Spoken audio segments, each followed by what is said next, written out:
Halo, balik lagi sama Bang Timur. Di video ini kita akan ulas komik silat yang gak asing lagi buat banyak orang. Hari ini gua akan bahas tentang komik Si Buta dari Gua Hantu Mata Malaikat. Untuk edisi ini agak spesial karena kita bakal bahas kedua bagiannya. Tentunya gua akan bahas komik ini dari sisi profil, cerita, gambar dan teks, dan diakhiri dengan kesan keseluruhan. Jangan lupa juga ulasan ini murni opini gua aja, jadi kalian bisa setuju, bisa enggak sama video ini. Sebelumnya, biar gua makin semangat bikin konten serupa, please comment, like, subscribe, dan share video ini ya. Di awal video ini, yuk kita lihat profil dua komik ini. Komik full color dengan tebal kurang lebih 140 halaman untuk tiap bukunya ini dicetak di atas art paper HVS. Diterbitkan oleh PT Gramedia Pustaka Utama MNC di bawah bendera penerbit komik Koloni, komik Si Buta dari Gua Hantu berjudul Mata Malaikat ini dibagi menjadi dua buku, yaitu bagian awal dan bagian akhir. Buat yang belum tahu, komik Si Buta dari Gua Hantu ini adalah karya Pak Tio Tiao San atau Ganesh Tiar Santoso, yang lebih dikenal dengan nama pena Ganesh TH, di mana dia pertama kali menerbitkan Si Buta dari Gua Hantu tahun 1967. Dan semenjak itu telah menghasilkan 21 judul buku Si Buta selama lebih dari 20 tahun. Karakter ini cukup terkenal di kalangan 70-an dan sempat diangkat ke 7 film layar lebar dan 2 serial TV di tahun 90-an. Komik ini sendiri merupakan bagian dari jagat revolusi Bumi Langit yang berupaya meremajakan kembali tokoh-tokoh komik Indonesia. Sehingga di sini coba diceritakan kembali asal mula jagoan legendaris kita yang dikenal sebagai Si Buta dari Gua Hantu, dengan beberapa perubahan namun masih menyoroti awal perseteruannya dengan musuh bebuyutannya Si Mata Malaikat. Di komik ini ada beberapa kreator dari Bumi Langit Komik yang terlibat, di antaranya ada Oya Sujiwo sebagai penulis, Iwan Nazif untuk gambar, Doni Cahyono dan Santoso Triwibawa untuk pewarnaan. Didukung pula oleh para editor yang tidak diragukan lagi kemampuannya seperti Is Yuniarto, Andi Wijaya, Rizky Ermosmart, dan Aji Raditya. Cover depan komik ini, sebagaimana sampul komik Bumi Langit pada umumnya, sangat menarik. Dengan efek glossy untuk dua tokoh penting kita, yaitu Si Buta dan Mata Malaikat di bagian awal, dan Si Buta dengan jurus 3 kali tebas pada buku bagian akhir. Di sini, keduanya sangat-sangat keren. Walaupun pendapat pribadi gua, sampul bagian akhir terasa lebih sederhana. Di cover belakangnya, kita bisa lihat sinopsis dari komik ini, serta ilustrasi sekilas mengenai cuplikan setting cerita pada komik ini. Terlihat air terjun di mana Si Buta awalnya berlatih di bagian awal, serta markas dari Mata Malaikat pada bagian akhir. Kedua komik ini dibanderol dengan harga Rp75.000 di Pulau Jawa pada 2018, dan tentunya masih bisa dibeli di toko buku dan laman marketplace resmi dari Bumi Langit ya. Yuk dukung terus komik Indonesia.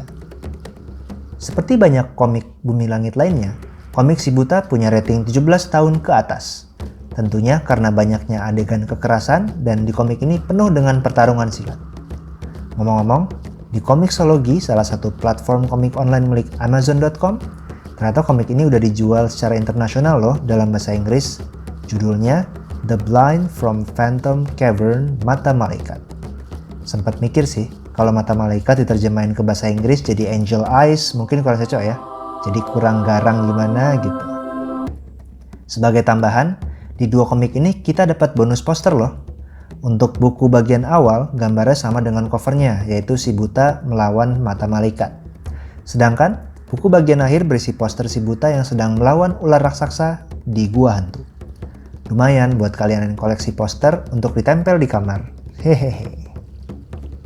Terus gimana dengan cerita di komik ini? Seperti yang udah gue jelasin di awal, dua komik ini menceritakan asal mula atau origin story dari Si Buta dari Gua Hantu versi tahun 2018.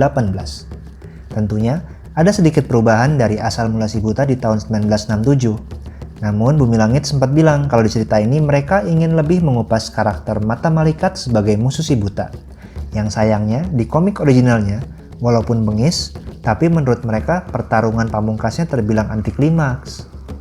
Memang salah satu hal mencolok yang membedakan komik 2018 ini dengan 1967 adalah watak dan asal mula mata malaikat, serta pertarungan terakhirnya dengan si buta. By the way, untuk kemudahan penyebutan mulai sekarang gue nyebut si buta dari Gua Hantu pakai SBDGH aja ya, biar lebih singkat, hehe. Secara umum, komik SBDGH Mata Malaikat bagian awal membahas bagaimana Mata Malaikat, seorang pendekar buta yang sakti, membuat kekacauan dan membunuh para warga serta pendekar di desa tempat Barda Mandrawata, tokoh utama kita, tinggal. Setelah Mata Malaikat membunuh kekasih, rekan seperguruan dan ayah Barda, dia mengasihkan diri dan berlatih secara keras untuk menyempurnakan jurus yang dapat mengalahkan Mata Malaikat. Pada bagian akhir atau buku kedua, konflik antara Barda dan Mata Malaikat memuncak. Setelah jurus 3 kali tebas Barda ternyata belum cukup mengalahkan Mata Malaikat, Barda dipaksa mundur hingga terjebak di Gua Hantu, di mana akhirnya dia bertemu ular raksasa serta berhasil menemukan jurus rahasia Patwa yang bersemayam di gua tersebut. Barda bahkan membutakan matanya sendiri agar tidak terbutakan oleh nafsu dan mencapai kesejatian. Berbekal ilmu baru inilah, Barda akhirnya bisa membuat Mata Malaikat bertekuk lutut dan terbunuh. Komik yang masuk ke jagat revolusi di era Jawara ini, menurut gue berhasil mengambil beberapa plot utama dari cerita originalnya dan bahkan memperkaya karakter tokoh-tokohnya terutama Mata Malaikat. Adapun Barda sebagai SBDGH juga mendapat porsi yang solid sehingga berhasil membawa pembacanya untuk melihat perjalanan Barda dari pemuda yang emosional menjadi pendekar legendaris dengan filosofi yang dalam mengenai kebatilan, kebenaran, dan kesejatian. Di mana sikap ini menjadi dasar petualangan berikutnya setelah Mata Malaikat terkalahkan. Yang membuat cerita ini spesial juga buat gua pribadi ya, adalah spoiler alert, arah cerita yang diambil sang penulis untuk membuat Barda menjadi sosok dewasa yang akhirnya melupakan dendam atas kekasih dan ayahnya yang dibunuh oleh Mata Malaikat. Dan bagaimana Mata Malaikat memilih untuk membunuh dirinya sendiri di akhir pertarungan. Tentunya ini sedikit berbeda dengan cerita aslinya di mana Barda berhasil membalaskan dendamnya kepada Mata Malaikat, namun setelahnya memilih untuk melawan kebatilan pasca mempelajari jurus baru di dalam gua. Seru juga kali ya kalau gue bikin video perbandingan komik SBDGH 1967 dan 2018 ini. Gimana? Kalau tertarik, please komen di kolom komentar di bawah ya. Porsi pertarungan dan plot cerita di komik ini cukup seimbang sehingga nggak melulu isinya berantem. Fokus cerita pada segelintir tokoh di komik ini juga membantu pembaca memberikan kesan bahwa perseteruan Barda dengan Mata Malaikat menjadi semakin personal.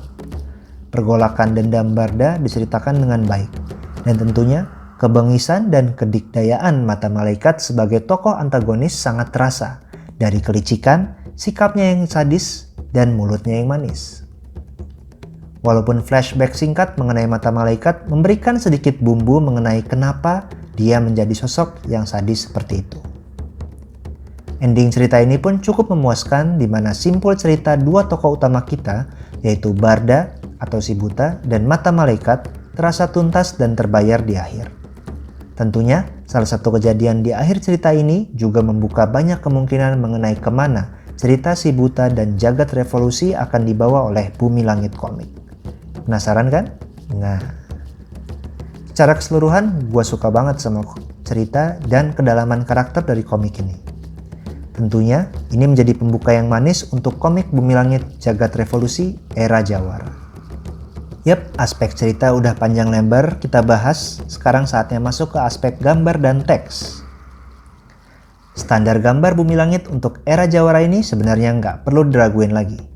Di sini kita temui gaya semi-realistis yang lugas namun masih terasa cukup Indonesia, nggak terlalu kebarat-baratan dan nggak juga terlalu anime. Tentunya dengan pewarnaan dan shading yang menambah kesan misterius dunia persilatan si buta. Karena itu juga, gue perlu apresiasi 6 halaman pembuka dari cerita ini yang keren banget. Full panel ini berhasil membawa gue untuk masuk ke dunia persilatan yang serius, sadis, dan berbahaya. Semuanya disampaikan dengan tone warna dominan merah yang minimalis namun efektif dan ditemukan di bagian awal dari komik ini. Untuk setting cerita, Walaupun kedua komik ini didominasi oleh shot tokoh-tokoh di dalamnya, namun setiap establishing shot yang nunjukin setting cerita seperti hutan dan air terjun di sekitar desa Barda, markas mata malaikat, hingga gua hantu, selalu digambarkan dengan apik dan megah di setiap kemunculannya. Untuk karakter Barda dan mata malaikat, mungkin wajar jika desainnya cukup stand out dibandingkan karakter lain. Ya apalagi pas si buta ganti jadi kostum kulit ular, ya nggak sih? Tapi yang perlu diapresiasi pula adalah gimana para tokoh figuran digambarkan pula dengan detail dan desain yang tidak monoton. Sehingga walaupun bukan tokoh utama nih, mereka nggak terasa seperti orang-orang yang generik aja yang dibikin buat ngisi ruang-ruang di dalam panel. Artinya kreator komik ini cukup detail untuk bangun setiap adegannya. Masuklah kita ke adegan berantemnya yang bisa nunjukin dinamika gerak dengan baik. Dengan berbagai efek suara, pewarnaan, serta pemilihan shot. Kapan dia close up, kapan panel full halaman, di sini digunakan dengan cara-cara yang apik.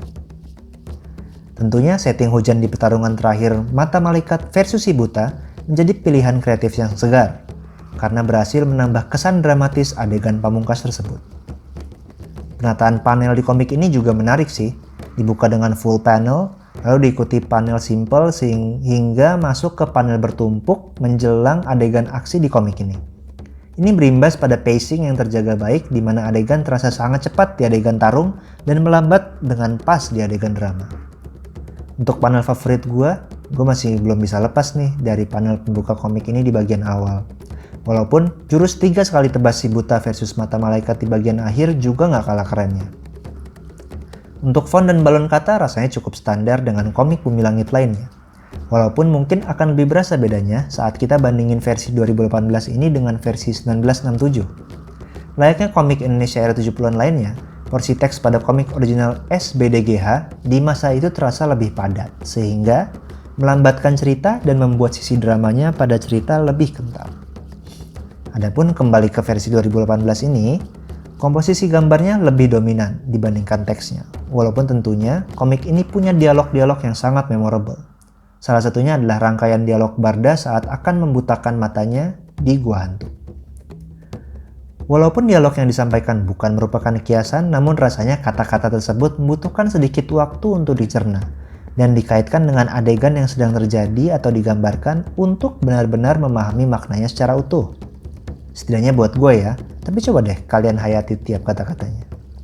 Nah, akhir kata juga, gue sangat menikmati bagaimana penggambaran dan pemilihan narasi teks yang disampaikan di komik ini secara keseluruhan. Nah, sebagai orang yang udah pernah baca komik original SBDGH karya Ganesh TH, gue ngerasa komik ini berhasil meremajakan kembali karakter si buta, bahkan memperjelas motivasi sang tokoh utama, dan memberikan kedalaman karakter yang unik kepada mata malaikat sang antagonis.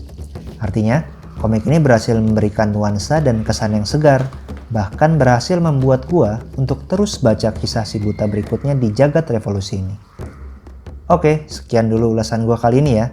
Tetap baca dan dukung terus komik Indonesia yang gak kalah keren sama komik internasional di luar sana. Dan sampai ketemu di video berikutnya ya. Cus!